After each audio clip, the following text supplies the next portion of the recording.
When my husband told a room full of friends for the third time that month that I had imagined things again, I didn't know that in a few weeks I would be holding 5 years of his lies in my hands. My name is Meredith Hale. I'm going to tell you exactly what happened, in order, without softening any of it. For most of our marriage, Rowan Hartley was the reasonable one. That was his gift. He never raised his voice. He never slammed a door. He spoke in a slow, level tone, the tone people use for someone who might be unwell, and that tone always won the room. That night we were at dinner with two other couples, old friends from his side of the family. I mentioned that I thought I'd seen his car outside a hotel on Grant Street the week before. I wasn't accusing him of anything. I was asking. Rowan set down his fork. He straightened his left cuff, smoothing it flat against his wrist, the way he always did right before he said something that would leave a mark. "Don't mind her," he said, smiling at the table like I wasn't there. "She invents stories when she's anxious. It's been happening more lately." Everyone laughed, a small, polite laugh, the kind people give when they don't know what else to do. Our friend Delia patted my hand and said something about how stressful my job must be. I looked at my plate and said nothing. Saying anything else would only prove his point. That was the shape of it every time. He never called me crazy directly. He let other people arrive at that word on their own. Then he simply agreed with them, like it pained him to admit it. A week after that dinner, our neighbor Nora Winters saw something she wasn't supposed to see. She was on her back porch that evening, drinking tea from a ceramic mug painted with a small blue bird, a mug her daughter had given her years ago. Through our kitchen window, she watched Rowan and me finish an argument that had started over the porch light. She told me later she saw him hold his hand out, palm up, waiting. She saw me hesitate, then place my phone in it. He said, loud enough that Nora could hear through the glass, that I needed it taken away, so you can calm down. Nora didn't come over that night. She just stood there with her mug, watching, and said nothing to either of us for weeks. I didn't know yet that she'd seen it. I only knew that once he had my phone, I had no way to check whether the things I remembered had actually happened, or whether I really was, as he liked to say, connecting dots that don't exist. That phrase was his signature. He used it the way other men might use a raised hand or a slammed door. It did the same work without ever looking like violence. The night the phone came back, I went looking for something to hold on to. I found the paperback I'd owned since college, the one with a worn silver bookmark still tucked between the same 2 pages I'd stopped reading years ago. I ran my thumb over the tarnished metal edge, back and forth, the way I did whenever my chest felt tight. It had become a habit that had nothing to do with the book anymore. It was just something steady in my hand. Rowan walked past me in the hallway on his way to bed. He didn't slow down. "You're connecting dots that don't exist," he said, to no one in particular, like he was commenting on the weather. I sat on the stairs after he'd gone up, holding the bookmark. I let myself think just once, in the quiet, what if I'm not? The following month brought more of the same, in smaller doses, spread out so no single moment looked like enough to complain about. He corrected the way I told stories at parties, in front of people, until I stopped telling stories at all. He remembered dates differently than I did, always in ways that made me look forgetful. He sighed before answering simple questions, a small exhale that told everyone in the room he was being very patient with me. I started keeping a private note on my phone, a short list of things that had happened and when. Nothing dramatic. Just dates and a few words each. I didn't tell him about it. I didn't fully understand yet why I felt I needed it. Some part of me had already started building a case, long before I had any evidence to put in it. I just didn't have a name for what I was doing yet. Rowan's mother had died 3 years into our marriage, and after that his sister Lila started coming around more, staying for holidays. Lila believed almost everything Rowan told her. She would look at me with a soft, pitying expression whenever he mentioned that I'd been having a hard time. I never corrected him in front of her. Correcting him only made me look more unstable, not less. I kept a version of myself for outsiders and a different version for inside our house. Somewhere in the space between the two, I lost track of which one was real. It isn't that you believe every accusation. It's that you stop being sure enough to argue. By the 3rd year, I checked my own memory against small, physical proof before I trusted it. A receipt. A calendar entry. A text I'd screenshotted before it could disappear from the conversation. I called this being careful. I didn't have another word for it yet. By the time winter came around again, I had stopped expecting anyone else to notice. Nora still watched from her porch sometimes, without ever bringing it up. I carried the bookmark from room to room in my coat pocket some days, without deciding to. I heard his voice in my head before I spoke, running my own sentences past an imaginary version of him first. That was the year I stopped trusting the difference between what had happened and what I'd been told had happened. It was also the year, without knowing it, I started paying closer attention to everything. It happened on an ordinary Thursday morning. Rowan was running late for a 9 o'clock meeting, one he'd mentioned 3 times the night before because it mattered for a promotion he was chasing. He grabbed his laptop off the kitchen counter, patted his pockets for his keys, and ran out the door, still buttoning his jacket. He'd already dialed into the meeting from his phone in the car, so the laptop sat there on the counter, still open, still logged in, forgotten in the rush. I sat down to close it, meaning only to save the battery before I left for work myself. The messaging app was still open on the screen. I wasn't looking for anything. My hand was already moving toward the trackpad to shut the lid when a name caught my eye, a name I didn't recognize, at the top of a long thread. I scrolled up out of simple curiosity, the kind you don't think twice about until it's too late to stop. The date at the very top of the conversation was almost 5 years old. Not weeks. Not months. Years. Thousands of messages stretched down the screen, one after another, an unbroken thread that had never once been closed or deleted. Photographs were attached throughout.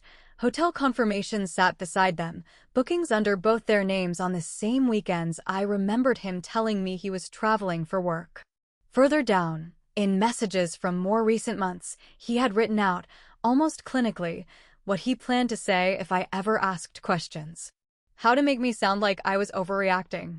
How calm to stay. How to use the word anxious instead of anything else. I didn't cry. I didn't feel my stomach drop the way I always imagined it would in this exact moment, the moment I'd secretly rehearsed and dreaded for years without admitting it to myself. What I felt instead was relief, plain and physical, like setting down something heavy I'd been carrying so long I'd forgotten it had weight. I closed the laptop the same way I would have closed it if I'd found nothing at all. Then I got ready for work, and I left the house at the same time I always did. That evening I made dinner as usual, and Rowan came home talking about how well the meeting had gone, how the promotion was practically decided. I asked how his day was and meant it as a real question for the first time in longer than I could remember, because I was no longer asking to manage him. I was simply gathering information. He never noticed the difference in my voice.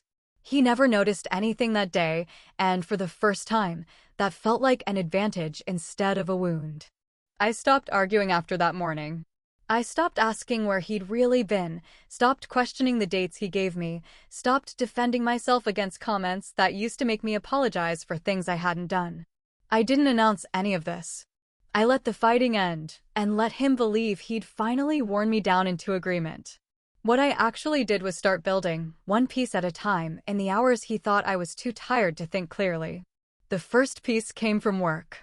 My manager, Isla Penrose, called me into her office on a Monday, lining up the 3 pens on her desk until they sat parallel to the edge of the blotter, the way she did every time she had something important to say. The company was opening a new office 2 towns over, and she wanted me to lead the team there. Real promotion, real raise, and a reason to be somewhere else for long stretches of the week. I said yes before she'd finished explaining relocation. The offer letter came through my work email, an account Rowan had never once asked to see. I signed the contract on my lunch break, alone in my car in the parking garage, and my hand stayed completely steady the whole time. The second piece was money. A coworker gave me the name of a corporate attorney who handled things quietly, a man named Colin Brascia. Before he answered my first question, he took off his glasses and wiped them on the edge of his tie, as if he needed a clean lens before a clean answer. He listened to everything without once looking surprised. Colin helped me open a bank account under my name only at a branch across town. I moved my paycheck there through a form filed with HR, a change that needed no signature from Rowan, no address he could see. Money collected there slowly, in amounts too small for our shared account to ever look different. The third piece was a place to go. The rental agency sat 2 blocks from my new office, in a converted brick building with a courtyard behind it. I toured a 1-bedroom apartment on a Thursday afternoon and stood in the kitchen a long moment, imagining a version of my life that happened only inside those walls. I signed the lease that same week. Rowan assumed the late nights were the new job settling in. He wasn't wrong about the late nights. He was wrong about everything they meant. Some evenings I really did stay late catching up on work. Other evenings I drove straight to the empty apartment instead and sat on the bare floor with takeout containers, getting used to a room where no one could tell me I'd imagined something. The fourth piece was the archive itself. I copied the entire 5-year thread from Rowan's laptop one Saturday while he was at the gym, checking twice that every date and timestamp had transferred intact. I made 3 backups, stored in 3 separate places he'd never think to check. I gave the first copy to Colin, who sealed it, dated it, and had it notarized without asking why. Through all of this, I behaved, on the surface, like a woman who had finally accepted that she imagined things. I agreed more easily. I stopped bringing up hotels or missing weekends. I let comments about my memory pass without response. For the first time in years, that silence wasn't defeat. It was strategy. Rowan noticed the change before he understood it. He'd built years of control around a particular reaction from me, a flinch, an apology, a moment of doubt crossing my face. Without it, he seemed unsteady, like a man throwing his weight against a door that had quietly stopped resisting. "You've been strange lately," he said one night, watching me from across the kitchen. "Is everything okay? You seem different." A week later, in the bathroom doorway, he asked if I was hiding something, his voice carrying an edge I hadn't heard from him before. I told him I was tired from the new job, and he accepted it because he had no reason yet not to. His questions came more often the calmer I got, as if my composure unsettled him more than any accusation could have. He asked whether I was sleeping enough. He asked, twice, whether there was someone else, a question that would have been almost funny if I'd let myself find anything funny yet. I answered each question briefly, giving him just enough to end the conversation and nothing real to hold on to. His control had always depended on my reactions being visible to him, something he could adjust in real time. Once I stopped reacting where he could see it, he lost the only tool he'd ever needed. Nora Winters became part of it without either of us fully deciding she would. One afternoon, she stopped me at the mailbox, holding the Bluebird mug, empty that day, just a habit of her hand needing something to hold. She said she'd seen more over the years than she'd ever mentioned, and that if I needed someone to say it out loud, she would. I thanked her and didn't ask for anything yet, but I filed the offer away. Ethan Morrow entered the picture almost by accident. He worked in IT at Rowan's company. I'd met him once, years earlier, clicking a small flash drive open and shut in his pocket the whole evening, a habit he never seemed aware of. Colin said that if the messages were ever challenged, a neutral technical witness could confirm the metadata hadn't been altered. I remembered Ethan immediately, and Colin reached out to him weeks later, through channels that never touched Rowan's awareness. I went back through years of old calendar entries, matching dates against the archive's timestamps, and found a pattern I'd never let myself add up while I was living inside it. Every trip for work that didn't quite match his schedule. Every unexplained late return matched almost exactly to a hotel booking. Seeing it laid out plainly should have devastated me. Instead, it steadied something in me, the way a diagnosis can feel like relief after years of unexplained pain. By the final weeks before the anniversary party, the job had started, the apartment was furnished enough to sleep in, the account had grown past what I'd expected, and the folder in Colin's office had grown thicker too. I hadn't told a single person the full scope of it, not even Nora, not even Colin in its entirety. What Rowan never understood in all those months was that his own calm voice had taught me everything I needed to know about patience. I had simply learned to use it against the person who taught it to me first. The night everything came apart was the 10th anniversary celebration for Rowan's company. It was held in a ballroom downtown, high windows, a stage set up for a slideshow of 10 years of company milestones. Colleagues filled the round tables. Executives moved through the crowd shaking hands. Rowan's sister Lila had flown in for the weekend and sat near the front with her husband. Nora came as my guest, holding a small clutch instead of her usual mug, though I noticed her hands still moved like they wanted something to hold.